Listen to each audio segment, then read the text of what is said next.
O'rtachirchiq tumanida joylashgan 56-umumta'lim maktabida ta'lim sifati yuqori bo'lmagan muassasalarning bitiruvchi sinf o'quvchilari ishtirokida davra suhbati tashkil etildi.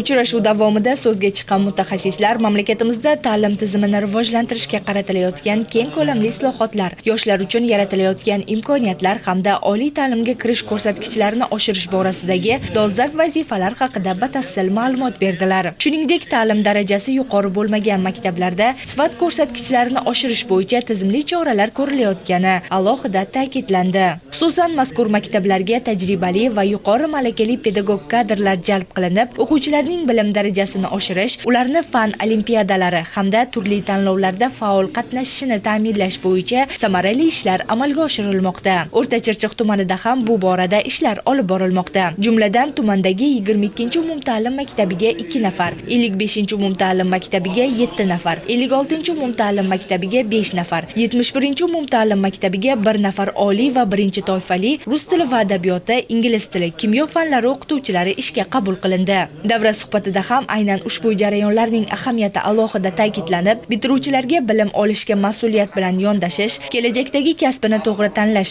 va oliy ta'lim muassasalariga kirish uchun qat'iyat bilan tayyorgarlik ko'rish zarurligi haqida tavsiyalar berildi. Tadbir davomida yoshlar bilan samimiy muloqot olib borilib, ularni qiziqtirgan savollarga mutaxassislar tomonidan batafsil javoblar berildi. Ayniqsa, kasb tanlash jarayonida e'tibor qaratilishi lozim bo'lgan jihatlar, oliy ta'limga kirish imtihonlariga tayyorgarlik ko'rish usullari hamda yoshlarning bo'sh vaqtini mazmunli tashkil etish masalalari yuzasidan muhim fikrlar bildirildi.